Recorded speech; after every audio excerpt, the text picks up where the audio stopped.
Hello everyone, कैसे हो आप सभी लोग। आई होप आप बहुत अच्छे होंगे और अच्छे से तैयारी भी चल रही होगी। सो आज हम करने वाले हैं मंथली एमसीक्यू सीरीज का part 6 for the month of अप्रैल। अगर आपने इसका प्रीवियस पार्ट नहीं देखा है तो आई बटन पे आप क्लिक कर सकते हो, यहाँ पे आपको इसका लिंक विजिबल हो जाएगा एंड इस लेक्चर की जो पीडीएफ है वो आपको हमारे टेलीग्राम चैनल पे मिल जाएगी। ठीक है, तो चलिए जल्दी से स्टार्ट करेंगे आज का लेक्चर। पहला क्वेश्चन है, recently in April the monetary policy committee of RBI has released first by-monthly monetary policy of financial year 2025.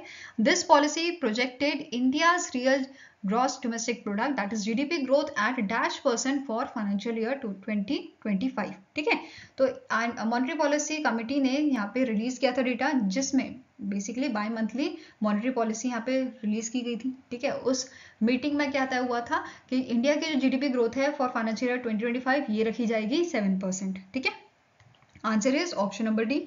अब क्वार्टर वाइज भी यहाँ पे जो है जीडीपी आपकी तय की जाती है, जीडीपी ग्रोथ कितनी होगी। तो क्वार्टर 1 के लिए ये प्रोजेक्ट की गई है 7.1%, क्वार्टर 2 के लिए 6.9%, 3 के लिए 7% and same for the quarter 4। ठीक है, अब जो मॉनेटरी पॉलिसी कमिटी है इन्होंने पॉलिसी रेट्स अनचेंज रखे हैं। ठीक है, जैसे आपका रेपो रेट है ये है 6.50%, आपका रिवर्स रेपो रेट है 3.35%, आपका एसडीएफ आ जाता है 6.25%, मार्जिनल स्टैंडिंग फैसिलिटी रेट आपका 6.75%, बैंक रेट 6.75%, सीआरआर 4.50 एंड आपका सैचुरेटरी लिक्विडिटी रेशियो आपका 18% है। ठीक है, तो इन पे बेस भी क्वेश्चन बन जाता है आपका। फाइन, अब इसके अलावा कंज्यूमर प्राइस इंडेक्स इन्फ्लेशन या रिटेल इन्फ्लेशन भी दी गई थी फाइनेंशियल ईयर 2025 के लिए। कितनी प्रोजेक्ट की गई है तो 4.5%। क्वार्टर वाइज बात करें तो ये आपका क्वार्टर 1 के लिए 4.9% है, 2 के लिए 3.8%, क्वार्टर 3 के लिए 4.6% एंड क्वार्टर 4 के लिए 4.5%। ठीक है, इसी के साथ यहाँ पे क्या बोला गया था, आरबीआई ने सेट किया objective of achieving the medium term target of a CPI inflation of a 4% with in band of plus और -2%। ठीक है, नाउ नेक्स्ट आपका यहाँ पे बात करते हैं मॉनेटरी पॉलिसी कमेटी की। तो 6 मेंबर की ये कमेटी होती है। ठीक है, जिसका काम क्या होता है, मेंटेन करना price stability while supporting the economic growth, और इसकी शुरुआत की गई थी 1998 में। ठीक है, अब यहाँ पे कुछ कंडीशंस हैं जो इस कमेटी को फॉलो करनी होती है, जैसे कि साल में 4 बार इनको मीटिंग करनी होती है। ठीक है, अब इस कमेटी में कौन कौन से आपके मेंबर हैं वो भी यहाँ पे बताए गए हैं। जैसे एक तो आरबीआई के गवर्नर होंगे, फिर deputy governor, 1 official nominated by the RBI board. ठीक है, 3 external members appointed by the government of India. तो इन सब से मिलकर एक कमेटी बनाई जाती है 6 मेंबर की। ठीक है, करंटली इसके कौन कौन मेंबर हैं, तो पहले आपके हैं शशांका भिड़े। ठीक है, then Ashima Goyal, Jayant R Varma, doctor Rajiv Ranjan, Shaktikanta Das जो गवर्नर है आरबीआई के, देन मिशेल देवपात्रा ये डेप्यूटी गवर्नर है आरबीआई के।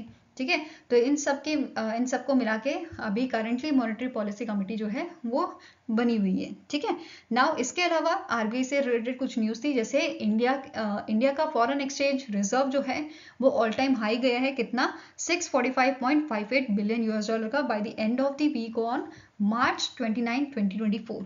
ठीक है, ये डेटा आरबीआई ने रिलीज किया था। इसके अलावा आरबीआई ने अनाउंस किया था cash deposit facility via UPI. ठीक है, तो ये सारी चीजें ध्यान में रखनी है आपको। Now next question है, in April 2024 the SJVN Limited has signed a MOU with which institution to use advanced geological models in tunneling project। तो इनमें से कौन सी यहाँ पे ऑर्गेनाइजेशन है, कौन सा इंस्टीट्यूशन है जिसने यहाँ पे MOU साइन किया है SJVN लिमिटेड के साथ। ठीक है, तो आंसर आपका यहाँ पे हो जाएगा इट इज IIT पटना। कौन सा इंस्टीट्यूशन है, IIT पटना। और यहाँ पे किस चीज के लिए MOU साइन हुआ है, ताकि ये यूज कर सके advance geological model tunnelling project में। बेसिकली यहाँ पे 3D जियोलॉजिकल मॉडल्स यूज करेंगे ताकि आइडेंटिफाई किया जा सके और एनालाइज किया जा सके जो रिस्क आने वाले हैं। ठीक है, ये ध्यान में रखना आपको। नाउ यहाँ पे एक और चीज जो इंपॉर्टेंट है, जो SJVN है ये मिनी रत्ना कैटेगरी 1 कंपनी है और इन्हें ये स्टेटस दिया गया था 2008 में। ठीक है, नाउ नेक्स्ट आपका क्वेश्चन है, the Amazon has introduced Bazaar to sell its item below ₹। तो रिसेंटली Amazon ने जो है यहाँ पे इंट्रोड्यूस किया है बाजार को, ताकि ये लोगों को अट्रैक्ट कर सकें, क्योंकि यहाँ पे इन्होंने प्राइस क्या रखा है कि यहाँ पे जो आइटम है वो आपके 600 रुपये से नीचे के आइटम जो है सेल किए जाएंगे, जो ब्रांडेड नहीं होंगे। बट लोगों को अट्रैक्ट करने के लिए आप ये बोल दो कि भाई चीज़ें जो है कम दाम में मिल रही हैं, तो वो वैसे ही अट्रैक्ट हो जाते हैं। तो इनकी यही स्ट्रैटेजी है जिसकी वजह से यहाँ पे लोग अट्रैक्ट होंगे और इनका काफ़ी फायदा करेंगे। ठीक है, अब यहाँ पे उन्होंने क्या बोला है कि Amazon Bazaar is an attempt of the e commerce giant to compete with the platform, जैसे फ्लिपकार्ट हो गए, मीशो हो गया। आपने इन दोनों के बारे में सुना है कि यहाँ पे जो प्राइसेस हैं वो काफ़ी कम है और लोगों को ज़्यादा चीज़ें अट्रैक्ट करते हैं ये सब चीज़ें, ठीक है। इसी वजह से इन्होंने बाजार को लॉन्च किया। फाइन। Now next question है, name the bank that has partnered with a Bangalore-based fintech startup Onion Life Private Limited to provide micro loans to the gig workers through its oncology platform Karma Life, ठीक है। तो यहाँ पे जो आपका SIDBI bank है, ठीक है, सिडबी ऑर्गेनाइजेशन है, इन्होंने पार्टनरशिप किया है Bengaluru K fintech startup onion life private limited के साथ, ताकि गिग वर्कर्स, ऐसे वर्कर्स जो बेसिकली शॉर्ट टर्म जॉब करते हैं तो उससे पैसा कमाते हैं या फ्रीलांसिंग टाइप करते हैं, ठीक है, तो ऐसे लोगों को माइक्रो लोन प्रोवाइड करने के लिए इनके प्लेटफॉर्म से which is Karma life, SIDBI के साथ इन्होंने जो है पार्टनरशिप कर ली है, ठीक है। अब सिडबी के सीएमडी कौन है? इनका नाम है शिवा सुब्रमण्यम रमन। हेडक्वार्टर इसका लोकेटेड है लखनऊ उत्तर प्रदेश में और 1990 में से एस्टैब्लिश किया गया था। क्लियर है।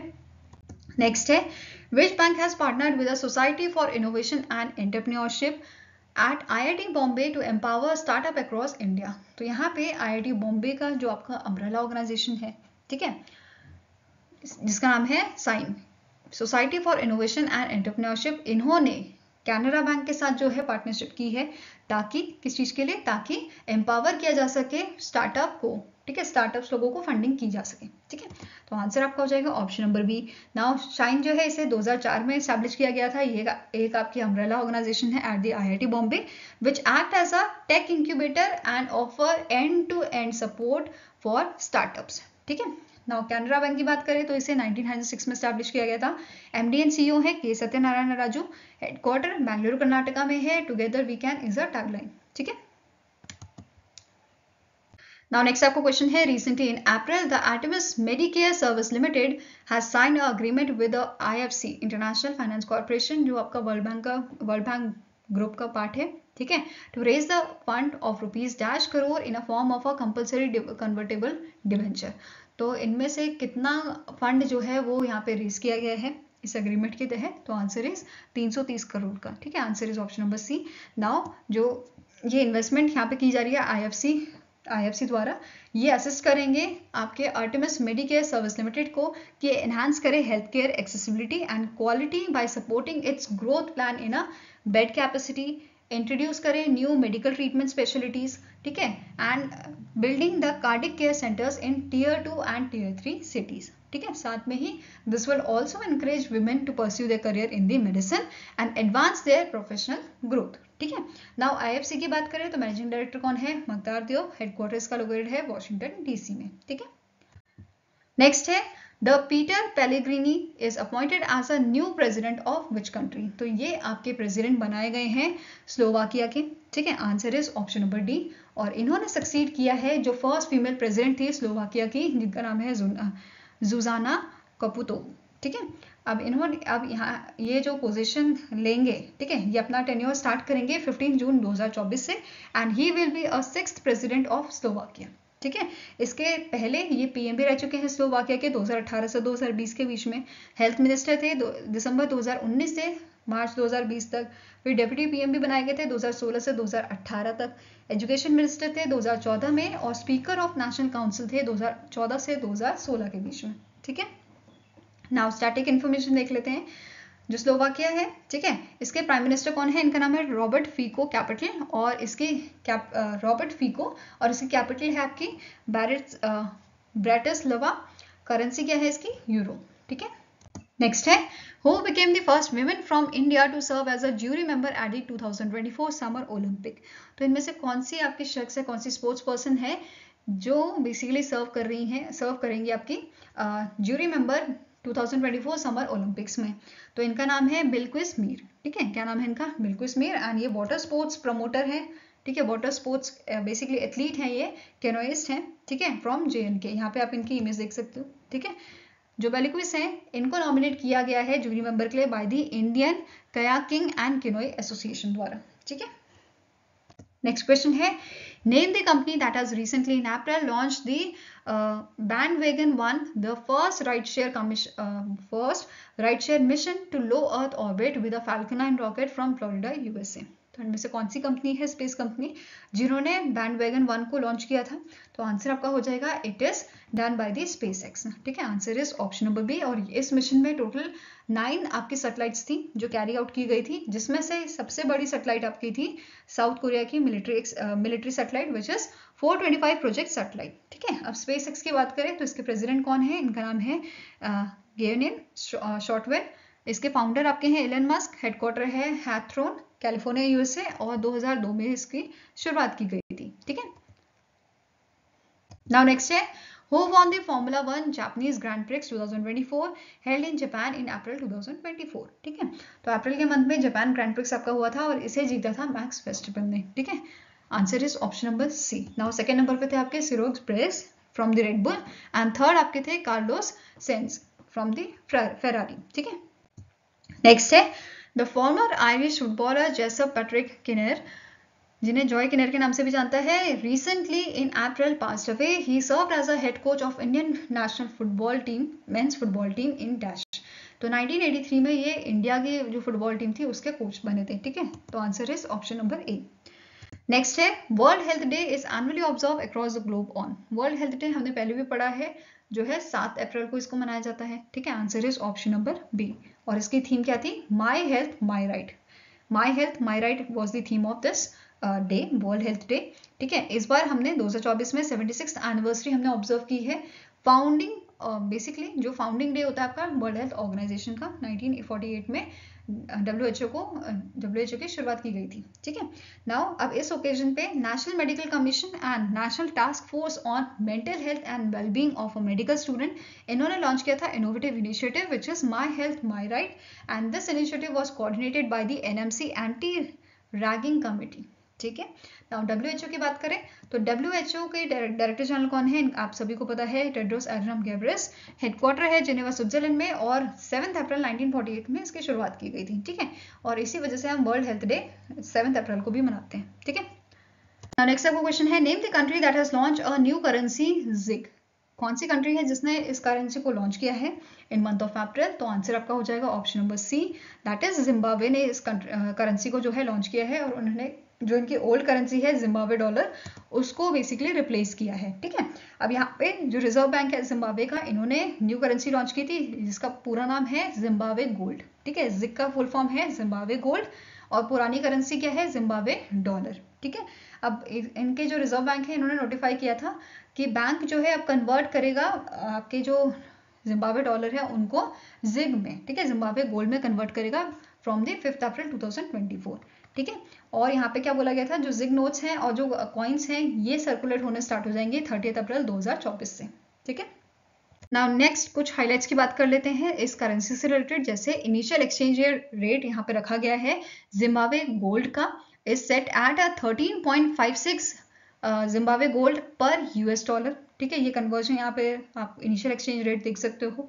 ठीक है, इसके अलावा यहाँ पे मेंशन किया गया था जो जिग नोट्स एंड कॉइन्स हैं they will be issued in denomination of a 1 ZiG, 2 ZiG, 5 ZiG, 10 ZiG, 20 ZiG, 50 ZiG, 100 ZiG and 200 ZiG. जैसे यहाँ पे आप देख पाओगे। ठीक है, जैसे यहाँ पे लिखा है ZIG20 तो ये आपका 20 रुपये का नोट हो गया। ठीक है, ऐसे ही बाकी यहाँ पे नोट्स और कॉइन्स आपको देखने को मिल जाएंगे। ठीक है, अब यहाँ पे एक और चीज नोट करनी है कि जिम्बाब्वे ने अडॉप्ट किया था US डॉलर 2009 में। ठीक है, इसके अलावा न्यू जिम्बाब्वे डॉलर जो इन्होंने लॉन्च किया था ये इंट्रोड्यूस किया था इन्होंने 2019 में। ठीक है, then RTGS dollar had lost a 3/4 of its value in 2024 and the currency has lost almost 100% of its value against the US dollar in a greenback in 2023। तो ये थोड़ी इसके बारे में हिस्ट्री थी। ठीक है, नेक्स्ट है which among the following organization has unveiled its official brand new logo with a tagline fueling sustainable growth। तो इनमें से कौन सा आपकी ऑर्गेनाइजेशन है जिन्होंने अपना नया लोगो जो है अनवील किया है और उसमें टैगलाइन क्या है? Fuelling sustainable growth. तो आंसर आपका हो जाएगा it is central coalfield limited जो आपकी सब्सिडी है कोल इंडिया लिमिटेड की। ठीक है, इसकी शुरुआत इट वॉज फॉर्म्ड इन दी 1 नवंबर 1975। ठीक है, और इसका नाम पुराना नाम क्या था? National coal development corporation. यहाँ पे आप जो है इसका लोगो देख सकते हो। ठीक है, नाउ कोलफील्ड जो सेंट्रल कोलफील्ड्स लिमिटेड है ये एक कैटेगरी 1 मिनी रत्न कंपनी है 2007 में इसको ये स्टेटस दिया गया था। ठीक है, करंट CMD कौन है इनके? नीलेंदु कुमार सिंह, और हेडक्वार्टर्स का रांची झारखंड में लोकेटेड है। ठीक है, Now next question है, the Technology Development Board has signed an agreement with the Remind India Private Limited to establish a commercial plant for recycling lithium-ion batteries and e-waste in Dash. तो in month of April technology development board जो ministry of science and technology के under आता है, इन्होंने agreement sign किया है remind India private limited के साथ, ताकि ये कमर्शियल प्लांट जो है स्टैब्लिश कर सके उत्तराखंड में। किस चीज के लिए? रिसाइकिल करने के लिए लिथियम आयन बैटरी को और ई वेस्ट को। क्लियर है? अब उत्तराखंड की कौन सी जगह में स्टैब्लिश किया जाएगा? Basically Eldco in state infrastructure and industrial development corporation Uttarakhand, which is industrial area in Sitarganj, जो उधम सिंह नगर में लोकेटेड है। ठीक है, उत्तराखंड में। ये क्लियर है आपको ना? अब यहाँ पे और क्या चीज नोट करनी है कि जो टोटल प्रोजेक्ट है इसका कॉस्ट कितना है, तो ये 15 करोड़ का प्रोजेक्ट है, जिसमें से आपका जो TDV है ये 7.5 करोड़ यहाँ पे दे रहा है। ठीक है, फाइनेंशियल असिस्टेंट इन्होंने कमिट किया है कि ये यहाँ पे फाइनेंशियल असिस्टेंट देंगे 7.5 करोड़ का। ठीक है, ये क्लियर है। इसके अलावा यहाँ पे एक स्टैटिक क्वेश्चन आपका बन सकता है। ठीक है, अब यहाँ पे बात हो रही है ई वेस्ट की। ठीक है, तो इंडिया कौन से नंबर पे आता है वर्ल्ड में जो लार्जेस्ट जनरेटर है ई वेस्ट के? ठीक है, सबसे पहला नंबर आपका जो है US का आता है। ठीक है, सेकेंड नंबर पे है चाइना जो सबसे ज्यादा ई वेस्ट प्रोड्यूस करता है, जनरेट करता है, और थर्ड नंबर आता है इंडिया का। तो ये तीनों आपको जो है कंट्री याद रखनी है। इसके अलावा उत्तराखंड की बात हो रही है, उत्तराखंड के CM कौन है? पुष्कर सिंह धामी। गवर्नर कौन है? Lieutenant general Gurmeet Singh. ठीक है, नेक्स्ट है, India aims to produce 100 gigawatt of a nuclear power by dash. तो रिसेंटली AK मोहंती जो चेयरमैन है एटॉमिक एनर्जी कमीशन के, इन्होंने एक रिपोर्ट यहाँ पर रिलीज हुई थी, उसके साइडलाइन में बोला था कि इंडिया जो है बाय 2047 जो है प्रोड्यूस करेगा 100 गीगावाट न्यूक्लियर पावर को। ठीक है, तो आंसर यहाँ पे क्या हो जाएगा? It is 2047। Option number D is the right answer. अब कौन सी रिपोर्ट की मैं बात कर रही हूँ? ये रिपोर्ट थी synchronising energy transition towards possible net zero for India, affordable and clean energy for all. ठीक है, ये ध्यान में रखना है। इसी रिपोर्ट के साइडलाइन में इन्होंने ये यहाँ पे चीज मेंशन की थी कि इंडिया 2047 तक जो है 100 गीगावाट न्यूक्लियर पावर बनाएगा। ठीक है, प्रोड्यूस करेगा। फाइन। नाउ जो प्रोफेसर है यहाँ पे, professor Ajay Kumar Sood, principal scientific adviser to the government of India, इन्होंने ये रिपोर्ट रिलीज की थी 3 अप्रैल को। ठीक है, न्यू दिल्ली में रिपोर्ट रिलीज की गई थी, और इस रिपोर्ट को प्रिपेयर किसने किया था, बनाया किसने था? IIM, Indian institute of management, Ahmedabad, Gujarat ने। ठीक है, नाउ एटॉमिक एनर्जी कमीशन की बात हो रही है, तो इसके चेयरमैन अजीत कुमार मोहंते या AK मोहंते हैं। हेडक्वार्टर इसका लोकेटेड है मुंबई, महाराष्ट्र में, और इसे 1948 में स्टैब्लिश किया गया था। ठीक है, नेक्स्ट है, इस रिपोर्ट के हाइलाइट्स देख लेते हैं। इस रिपोर्ट में मेंशन किया गया था that the department of atomic energy is preparing a vision document for Amritkaal. ठीक है, अमृतकाल के लिए ये एक डॉक्यूमेंट जो है वो प्रिपेयर कर रहे हैं, which aims to achieve the nuclear capacity of about 1 lakh megawatt by 2047। ठीक है, नेक्स्ट पॉइंट क्या बोल रहा है? The breed reactor would help to generate 3 gigawatt of nuclear power. ठीक है, अब इसमें 2 टाइप के आ जाते हैं। एक है आपका light reactor, built with the international corporation would generate 17.6 gigawatt of a nuclear power, and दूसरा है while pressurized heavy water reactor would generate about 40 to 45 gigawatt of a nuclear power. ठीक है, now next point क्या बोल रहा है कि electricity consumption of the end user will increase. ये increase होगा आपका from 18% at present to 47 to 52% electricity share in a total final electricity consumption. Clear?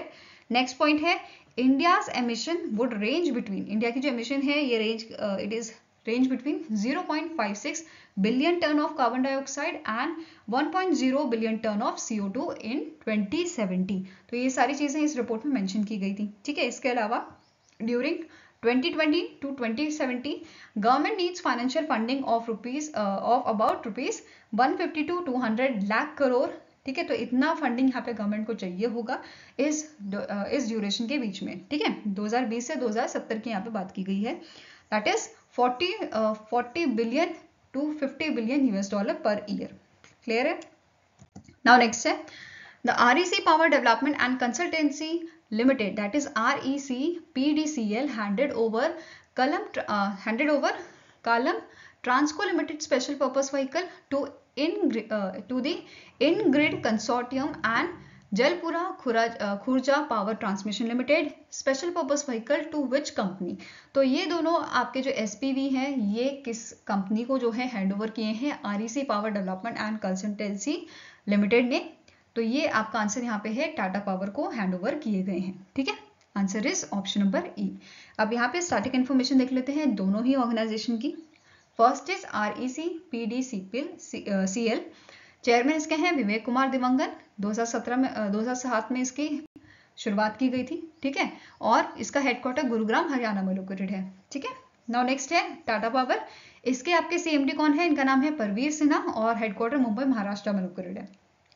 Next question है, as per the data release by the general insurance council, the general insurance industry experience a growth of %% in a financial year 2024। तो यहाँ पे GIC जो है, general insurance council, इनके डेटा के according यहाँ पे फाइनेंशियल ईयर 2024 में कितनी ग्रोथ यहाँ पे जो है देखी गई है जर्नल इंश्योरेंस इंडस्ट्री की। तो ये है आपके 12.78% की। ठीक है, answer is option number B. Now अब यहाँ पे एक एक करके बाकी चीजें भी देख लेते हैं। पहला जैसा पॉइंट है आपका प्रीमियम ऑफ जर्नल इंश्योरेंस, ये आपका बढ़ा है कितना परसेंट से, 14.24%, which is equivalent to ₹2.45 trillion in financial year 2024। ठीक है, नेक्स्ट है in March 2024 gross direct premium जो था जर्नल इंश्योरेंस कंपनी का, ये भी आपका इंक्रीज हुआ है 9.64% से। ठीक है, which is equal to your 21,422.06 crore. ठीक है, पब्लिक सेक्टर जर्नल इंश्योरेंस की बात करें तो यहाँ पे इनका ओवरऑल मार्केट शेयर जो है वो कम हुआ है, अगर लास्ट फाइनेंशियल ईयर से कंपेयर किया जाए, विच इज 31.18%। ठीक है, पहले ही आपका फाइनेंशियल ईयर 2023 में था 32.27% का। ठीक है, वहीं पे प्राइवेट इंश्योरेंस की बात की जाए तो इनका मार्केट शेयर इंक्रीज हुआ है 53.52% से। क्लियर है। नाउ जीआईसी की इंफॉर्मेशन देखते हैं तो इसके चेयरमैन है तपन सेंगल, हेडक्वार्टर इसका मुंबई महाराष्ट्र में लोकेटेड है और टैगलाइन क्या है, टुगेदर वी सर्व। ठीक है, नाउ बाकी पॉइंट्स देख लेते हैं, जैसे gross premium of 25 non life insurance companies, it was also increased, it was grew by about 14% in financial year 2024। ठीक है, वहीं पे स्टैंड अलोन हेल्थ इंश्योरर की बात करें तो ये भी आपका इंक्रीज हुआ है 26% से। ठीक है, नाउ नेक्स्ट आते हैं पब्लिक सेक्टर जनरल इंश्योरेंस पे, तो इनकी ग्रोथ भी यहाँ पे 8.99% देखने को मिली है हमें। प्राइवेट सेक्टर की बात करें तो इनका भी इंक्रीज देखने को मिला है 17.53% का। ठीक है, whereas new India insurance company, इन्होंने रजिस्टर किया है 7.4% का ग्रोथ। ठीक है, और जो लीडिंग प्राइवेट सेक्टर प्लेयर हैं आपके जैसे ICICI Lombard general insurance and Bajaj Allianz general insurance, इनका भी ग्रोथ यहाँ पे काफी अच्छा देखने को मिला है। जैसे आईसीआईसी का देखने को मिला है 17.84% का और बजाज एलियांज जनरल इंश्योरेंस का देखने को मिला है 33.49% का। ठीक है, नाउ नेक्स्ट आ जाता है आपका एचडीएफसी एग्रो जनरल इंश्योरेंस, इनका प्रीमियम जो है ये बढ़ा है 11.61% से। ठीक है, वहीं पे यूनाइटेड इंडिया इंश्योरेंस कंपनी, इसका भी आपका जो ग्रोथ है ये हमें इंक्रीज देखने को मिला है, इसमें बढ़ोतरी देखने को मिली है 12.51% की। ठीक है, इन फाइनेंशियल ईयर 2024। क्लियर है। नेक्स्ट क्वेश्चन है, name the bank that has recently in April carried out the credit default swap trade worth ₹25 crore with standard chartered bank India. तो सबसे पहले इस क्वेश्चन में जो आपका की हाईलाइट है क्रेडिट डिफॉल्ट स्वैप ट्रेड, ये क्या होता है इसे समझते हैं। ठीक है, यहाँ पे आपको दो बॉक्सेस दिख रहे हैं, एक में लिखा है कॉर्पोरेट, एक में लिखा है फंड हाउस। ठीक है, फंड हाउस जो फंडिंग प्रोवाइड कर रहा है, कॉर्पोरेट जिसको पैसे की जरूरत है। ठीक है, तो यहाँ पे एक सिचुएशन ले लो, यहाँ पे एबीसी कंपनी है, इसको फंडिंग की जरूरत थी, ये फंड हाउस के पास गए, फंड हाउस के पास फंडिंग थी आपकी 5,000 करोड़ की। इन्होंने क्या बोला, भाई हमें 500 करोड़ रुपए दे दो, हमें जो है चाहिए अभी फंडिंग के लिए, हमें कुछ प्लांट पे इन्वेस्ट करना है। ठीक है, फंड हाउस ने बोला ठीक है आप 500 करोड़ दे दो, ले लो, बट हमें आप उस पर इंटरेस्ट आपको जो है देना पड़ेगा। 500 करोड़ तो आप ले जाओ, कोई दिक्कत नहीं है, पर 14% के हिसाब से आप हमें जो है वापस कर देना पैसे। इन्होंने बोला ठीक है, डील दोनों के फाइनल हो गई। बट डील होने के बाद फंड हाउस के दिमाग में एक चीज आई कि भाई जरूरी थोड़ी है कि ये मेरे को पैसा वापस दे दे, क्या पता अपने आप को दिवाला घोषित कर दे।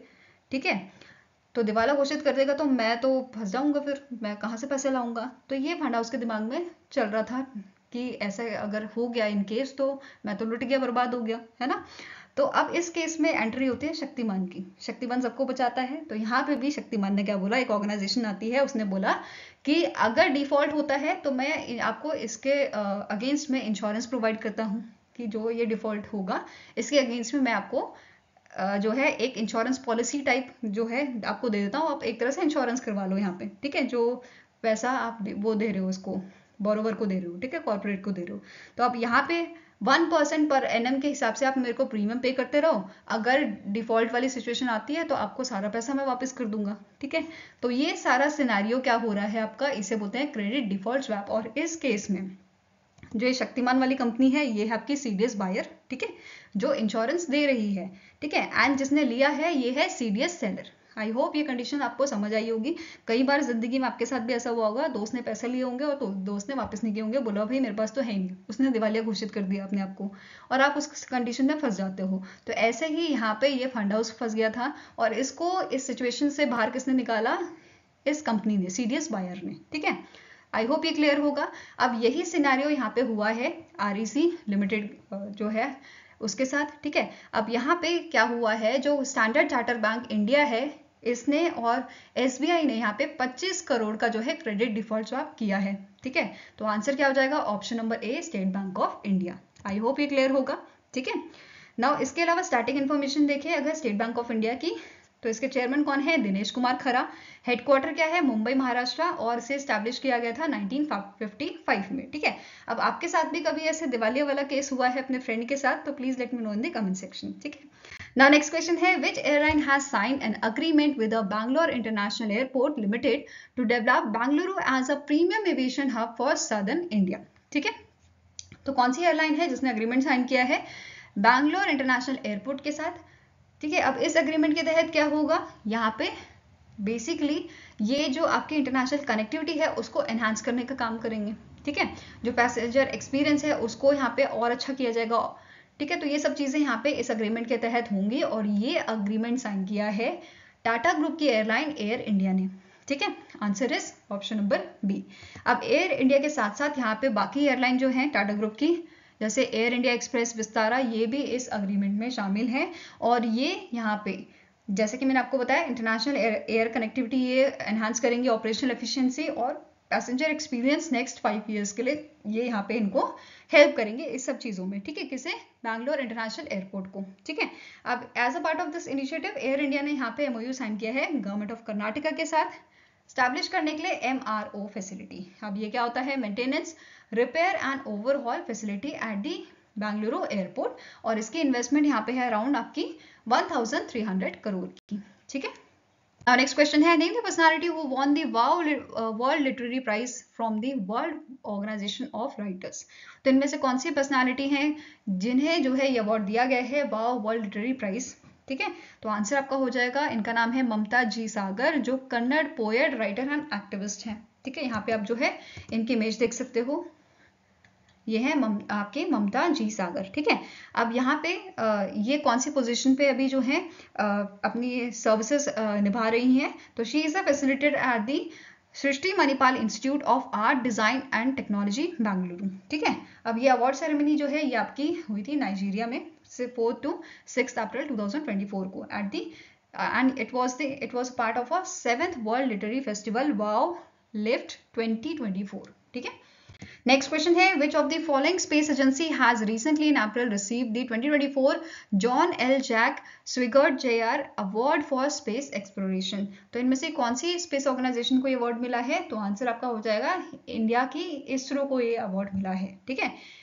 इंडियन स्पेस रिसर्च ऑर्गेनाइजेशन को ये अवार्ड मिला है और इसरो की तरफ से ये अवार्ड डीसी मंजूनाथ जो काउंसिल जनरल ऑफ इंडिया है उन्होंने रिसीव किया था। और ये अवार्ड इसरो को क्यों मिला है, फॉर दी चंद्रयान 3 टीम को ये अवार्ड बेसिकली दिया गया है, ठीक है। नाउ ये अवार्ड सेरेमनी आपकी हुई थी 8 अप्रैल 2024 को इन दी कोलोराडो यूएसए, ठीक है। अब इंडिया के साथ साथ, इंडिया के इसरो के साथ साथ NASA and the university of Arizona, इनका जो आपका ओसिरिस रेक्स टीम थी उनको ये अवार्ड यहाँ पे इन्होंने भी अवार्ड जीता है, ठीक है।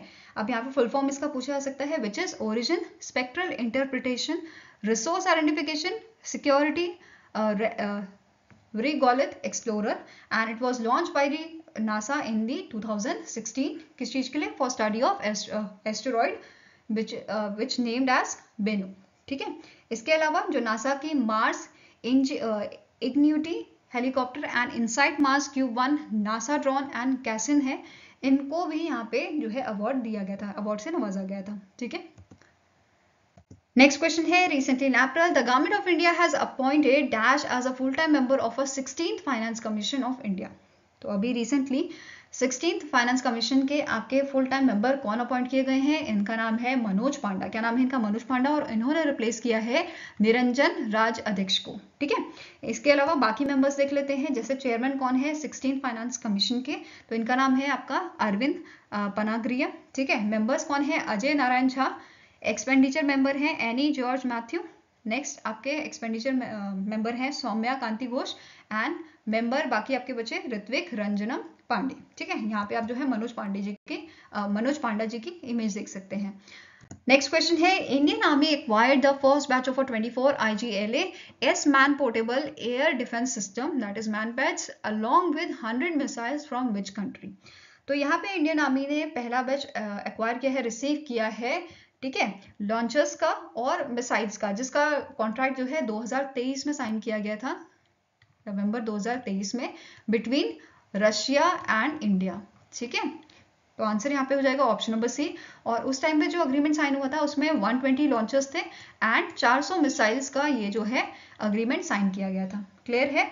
नाउ अब इस सिस्टम की बात कर लेते हैं। It comprises of a 9M34 missiles, 9P522 launching mechanism, 9V8662 mobile test station and 9F719 test set, जो आपको versatile and comprehensive air defence solution provide करता है। ठीक है, अब यहाँ पे फायरिंग रेंज की बात करें इसकी, तो ये आपकी 500 से 6000 मीटर तक की है। टारगेट एल्टीट्यूड इसका आपका है 10 to 3500 मीटर का। ठीक है, टारगेट स्पीड की बात करें हेड ऑन और परस्यूट की, तो it is up to 400 metre per second. ठीक है, ये चीज क्लियर है।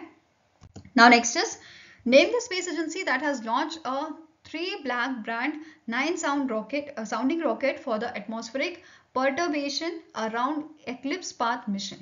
ठीक है, तो APEP मिशन के तहत यहाँ पे 3 जो आपके सैटेलाइट्स, 3 जो आपके रॉकेट से साउंडिंग रॉकेट ये यहाँ पे रिलीज किए गए थे। कौन सी ऑर्गेनाइजेशन ने किए थे?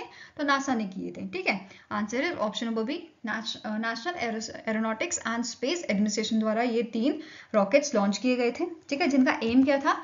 To study the disturbance in the ionosphere created during the solar eclipse. तो ये आपके लॉन्च किए गए थे जब सोलर एक्लिप्स हुआ था। ठीक है, अब यहाँ पे इस मिशन को लीड कौन कर रहे थे? आरो बरजातिया। ठीक है, जो प्रोफेसर ऑफ इंजीनियरिंग फिजिक्स हैं at the Embry riddle aeronautical university in Florida USA। और यहाँ पे 3 डिफरेंट टाइम में ये 3 रॉकेट आपके रिलीज किए गए थे। ठीक है, लॉन्च किए गए थे। एक 45 minutes before the solar eclipse, एक during the solar eclipse and एक after the 45 minutes of the peak local eclipse. ठीक है, नेक्स्ट क्वेश्चन है, the Sushil Sharma has been selected for the post of chairman and managing director of a which organisation? तो in month of April Sushil Sharma जो है इनको select किया गया है एज अ CMD कौन सी ऑर्गेनाइजेशन का? SJVN limited. ठीक है, answer is option number B. और इन्होंने रिप्लेस किसे किया है? गीता कपूर को रिप्लेस किया है। ठीक है, अब जो SJVN है इसका हेडक्वार्टर आपका लोकेटेड है शिमला हिमाचल प्रदेश में and it is a joint venture of government of India and government of Himachal Pradesh. ठीक है, नेक्स्ट है, which country was recently in April selected by the United Nations Commission on Status of Women to chair its 69th session in 2025? तो इनमें से कौन सी country है जिसको यहाँ पे सेलेक्ट किया गया है 69th सेशन के लिए? ठीक है, United nation commission on status of women के 69th सेशन के लिए जो 2025 में होना है। तो आंसर आपका हो जाएगा सऊदी अरेबिया को यहाँ पे जो है सेलेक्ट किया गया है। ठीक है, अब यहाँ पे जो सिलेक्शन हुआ है, यहाँ पे सऊदी अरेबिया का काम क्या रहेगा? ये जेंडर इक्वालिटी प्रमोट करेगा और एम्पावर करेगा विमेन्स को अराउंड दी वर्ल्ड। ठीक है, तो answer here is option number ई। ठीक है, नाउ नेक्स्ट यहाँ पे बात करेंगे कि इस यहाँ पे जो आपके चेयर हैं वो किसे अपॉइंट किया गया है? तो इनका नाम है अब्दुल अजीज एल वसील, जो परमानेंट रिप्रेजेंटेटिव हैं किंगडम ऑफ सऊदी अरेबिया के टू द यूनाइटेड नेशन। ठीक है, और इन्होंने ये किसे सक्सीड करेंगे? एंटोनियो मैनुअल लागडामियो को। ठीक है, जो आपके फिलीपींस से बेसिकली ये परमानेंट रिप्रेजेंटेटिव हैं Philippines to the United Nation. ठीक है, और यहाँ पे जो अब्दुल अजीज हैं ये पहले आपके फर्स्ट टाइम परमानेंट रिप्रेजेंटेटिव बने हैं सऊदी अरेबिया के to chair the commission on status of women. ठीक है, नाउ सऊदी अरेबिया की बात करें तो प्राइम मिनिस्टर करेंटली कौन है? मोहम्मद बिन सलमान अल सौद, और इसकी कैपिटल है रियाद। ठीक है, करेंसी क्या है? It is Saudi riyal. Now next is, as per the 6th edition of a Global Unicorn Index 2024 report published by the Hurun Institute, Dash tops the list. Which country topped the list with a 703 unicorns, while India ranked Dash with a 67 unicorn. तो सबसे ज़्यादा unicorn आपके USA के हैं, which is 703 unicorn. ठीक है, and India की rank आपकी थी 3rd रैंक विद 67 यूनिकॉर्न। अब सेकंड नंबर पे कौन हुआ? सेकंड नंबर पे आपका चाइना है। ठीक है, तो answer here is option number D, USA, and India की रैंक क्या है? 3rd rank. ठीक है, टॉप 5 कंट्रीज की बात करें तो पहला आपका यूएसए है। ठीक है, चाइना, इंडिया, फिर 4th नंबर पे आ जाता है यूके, एंड 5th पे आता है आपका जर्मनी। ठीक है, ये क्लियर है। इनके जो आपके यूनिकॉर्न है, इनका नंबर याद रखना है आपको, 703 यूएसए का, 340 आपका चाइना का है, एंड 67 इंडिया का, 53 यूके, एंड 36 जर्मनी। ठीक है, वहीं पे अगर हम टॉप यूनिकॉर्न्स की बात करें, ठीक है, टॉप 5 यूनिकॉर्न्स की, तो ये आपके चाइना और यूएसए से हैं टॉप 5। पहला आ जाता है बाइट डांस, जो चाइना की आपकी यूनिकॉर्न है, सोशल मीडिया बेसिकली कंपनी है ये। देन स्पेसएक्स, आप सभी को पता है एरोस्पेस कंपनी है यूएसए की। ओपन एआई, ये भी यूएसए की कंपनी आपकी। फिर एंड ग्रुप और शीन, ये दोनों चाइना की कंपनी आपकी। एंड ग्रुप आपका फिनटेक यूनिकॉर्न है, और ई कॉमर्स है आपका शीन। ठीक है, इसके अलावा की पॉइंट्स देखें तो इस इंडेक्स, जो ये इंडेक्स यहाँ पे रिलीज किया गया था, इसमें टोटल 1453 यूनिकॉर्न्स शामिल किए गए थे 53 कंट्रीज से। ठीक है, ये ध्यान में रखना है। इसके अलावा टोटल वैल्यू जो थी, मतलब वर्ल्ड के जो यूनिकॉर्न है, इनकी अगर टोटल वैल्यू अगर निकाली जाए, उसको एड ऑन किया जाए, तो टोटल ये लगभग आपका हो जाता है $5 trillion, which is equivalent to GDP of your Japan. ठीक है, नेक्स्ट है ByteDance, owned by TikTok, it is remain as a world's most valuable unicorn. ठीक है, अब इसकी वैल्यू कितनी है? It is your $220 billion. ठीक है, नाउ नेक्स्ट यहाँ पे इंपॉर्टेंट पॉइंट है कि as per this index, 1 unicorn minted every 2 days in a last 1 year, जिसमें टॉप किया है आपने, मतलब ये सबसे ज्यादा देखा गया है आपका यूएस में। ठीक है, which is 70 unicorns, followed by the China with 56 unicorn. ठीक है, नाउ फिनटेक, अब यहाँ पे एक और चीज कि जो फिनटेक और एआई कंपनीज थी, एआई यूनिकॉर्न्स थी, this is account for 33% of all unicorn. ठीक है, जो इस लिस्ट में यूनिकॉर्न है, इसका 33% आपका फिनटेक और एआई यूनिकॉर्न्स ने ही जगह बनाई हुई थी यहाँ पे। ठीक है, देन यहाँ पे नेक्स्ट पॉइंट क्या है? Most active city for unicorn outside the US and China, ये आपकी बनी है London, then Bengaluru India, Paris France, Berlin Russia. ठीक है, नाउ नेक्स्ट पॉइंट क्या कह रहा है? As per the index, the first time ever जो टाइगर ग्लोबल यूएस है, ठीक है, यूएस की जो यूनिकॉर्न है, ये आपका वर्ल्ड की मोस्ट सक्सेसफुल यूनिकॉर्न इन्वेस्टर बनी है, और इसने इन्वेस्ट किया है 205 यूनिकॉर्न्स में। ठीक है, नाउ नेक्स्ट है, अगर हम सिटीज की बात कर ही रहे हैं, तो सबसे ज्यादा वर्ल्ड की यूनिकॉर्न कैपिटल कौन सी सिटी बनी है? तो it is your San Francisco. ठीक है, जिसमें 190 यूनिकॉर्न्स देखे गए हैं, विच इज फॉलोड बाय न्यूयॉर्क 133 यूनिकॉर्न्स, एंड फिर आपका है बीजिंग का नाम, विच इज 78 यूनिकॉर्न। वहीं पे अगर इंडियन सिटीज की बात करें तो बेंगलुरु और मुंबई सबसे आपके जो है टॉप पे सिटीज रही थी, जो रैंक करती है 7th एंड 19th पोजीशन पे। ठीक है, इस लिस्ट में। फाइन, नाउ इसके अलावा इंडिया के कुछ डिटेल्स देख लेते हैं। जैसे इंडिया की रैंक थी 3rd, और 67 यूनिकॉर्न्स इंडिया के थे इस बार। ठीक है, एंड सबसे ज्यादा ऑन डिमांड जो बेसिकली टॉप नंबर पे यूनिकॉर्न देखा गया है, वो है on demand food delivery startup Swiggy. ठीक है, इसका आपका वैल्यू कितना है? $8 बिलियन का, which is followed by Dream 11 8 billion, again $8 billion, and Razorpay with $7.5 billion. ठीक है, अब यहाँ पे एक और चीज नोट करनी है कि आउट ऑफ 176 यूनिकॉर्न, इनमें से 109 यूनिकॉर्न्स ऐसे हैं जो इंडियन को फाउंडर्स ने स्टैब्लिश किए हैं, which are based outside the India, and remaining 67 they are based in India। ठीक है, तो ये चीज भी ध्यान में रखनी है आपको। अब यूनिकॉर्न जो बेस है आपके आउटसाइड इंडिया, ये कौन कौन सी कंट्रीज में है? तो यूएस में सबसे ज्यादा है 95, यूके में 4 है, सिंगापुर में 3 है, और जर्मनी में 2 है। ठीक है, इसके अलावा लास्ट टाइम हमने 2 कंपनीज का नाम काफी सुना था, अगर 2 का नहीं सुना है तो बाइजूस का तो सुना ही होगा आपने। तो इस बार बाइजूस और फार्म इजी जो है इस लिस्ट में कहीं भी आपको देखने को नहीं मिलेंगे। ठीक है, तो ये इस बार ड्रॉप आउट हो गए हैं इस इंडेक्स से। नाउ नेक्स्ट क्वेश्चन है, Recently, in April, the Ministry of External Affairs approved a proposal for India Ports Global Limited to take over the operation of the Sitwe port in Rakhine dash. कौन सी country में ये port आपका basically है, जिसको basically approval, basically जिस port के लिए अप्रूवल दिया गया है मिनिस्ट्री ऑफ एक्सटर्नल अफेयर्स द्वारा इंडिया पोर्ट ग्लोबल लिमिटेड को, कि वो इसे ऑपरेट कर सकते हैं। ठीक है, तो आंसर आपका हो जाएगा it is located in the Myanmar. Fine, answer is option number C. अब ये इस टाइप का सेकेंड एयरपोर्ट बन गया है, second foreign airport which is operated by India. पहला कौन सा था, छाबर एयरपोर्ट इन ईरान। ठीक है, अब जो सिटवी आपका पोर्ट है ये बेसिकली डेवलप किया गया है as a part of a Kaladan multi modal transit transport project which is build under the Indian financial assistant. ठीक है, अब जो ये पोर्ट है it connects the Paletwa in Myanmar to the Zorinpui in Mizoram. ठीक है, तो ये आपको याद रखना है। यहाँ पे आप जो है इस इमेज में भी देख सकते हो कहाँ कहाँ पे ये चीजें लोकेटेड हैं आपकी। ठीक है, नेक्स्ट क्वेश्चन है Srinivas Pillai was appointed as a Chief Executive Officer and Managing Director of which company with effect from 7th April to 2024। तो 7 अप्रैल को ये अपॉइंट किए गए थे CEO एंड MD आपके विप्रो के। ठीक है, तो answer is option number B. अब इन्होंने सक्सीड किसे किया है, इनका नाम है थेरी डेलाप्रोट। ठीक है, एंड ही आपको ये भी याद रखना है इन्होंने यहाँ पे एज अ CEO काम किया है Americas one of the strategic unit of Wipro. साथ में ही ये मेंबर भी हैं आपके विप्रो एग्जीक्यूटिव बोर्ड के। ठीक है, आई होप गाइस आपको ये वीडियो पसंद आया हो। पसंद आए तो लाइक एंड शेयर जरूर कीजिएगा और हमारे साथ जुड़ने के लिए हमारे चैनल को सब्सक्राइब कीजिएगा। अगर आपके कुछ सजेशन है तो आप मेल कर सकते हो हमें benchmarkstudy007@gmail.com पे, या फिर आप हमें कमेंट सेक्शन में भी लिख सकते हो। ठीक है, मिलेंगे ऐसे ही नेक्स्ट वीडियो के साथ। Till then take care, have a nice day and all the best for your preparations.